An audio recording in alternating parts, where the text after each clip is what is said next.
আসসালামু আলাইকুম। ওয়ালাইকুম আসসালাম। ভালো আছেন? আলহামদুলিল্লাহ। আসসালামু আলাইকুম। ওয়ালাইকুম সালাম। আজকের এই আলু কত করে কিনছেন আপনি বাজারে? আজকের এই আলু কিনেছি ৩৮০ থেকে ৪০০ 380 থেকে 400 টাকা। টাকা। কি আলু কিনছেন?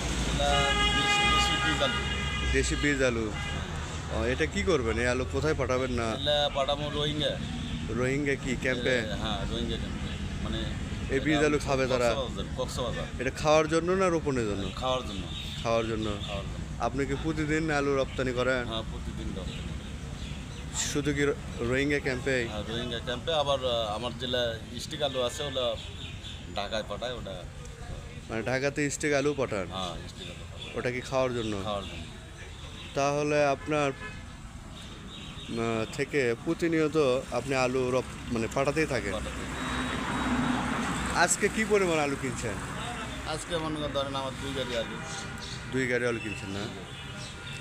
তো দাম আগের থেকে বেশি না কম? কম। কম। কম। দাম এত কম হওয়ার কারণ?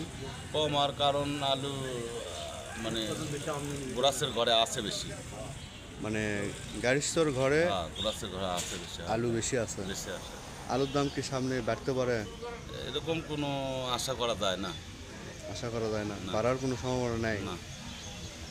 আচ্ছা, একটা প্রশ্ন আর একটা, আপনার এই বর্তমান যে আলু নিয়ে যে ক্রাইসিস, মানে ক্রাইসিস বলতে দামের যে একটা ক্রাইসিস, দাম নাই, এটার থেকে উত্তোলনে আপনার মতে কিভাবে, কি অবস্থা, কি করলে? মানে আলুটার ধরেন যদি যে আলুটা আমাদের লাগাচ্ছে, এই আলু যদি দেশের বাইরে গেল হুম, তাহলে আলুটার দাম ভালো পাওয়া গেল না।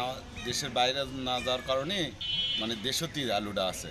এই জন্যে মনে করেন যে উৎপাদন যে বেশি হচ্ছে, মানে যতটা লাগবে তার চেয়ে বেশি, এই কারণে দাম বেশি।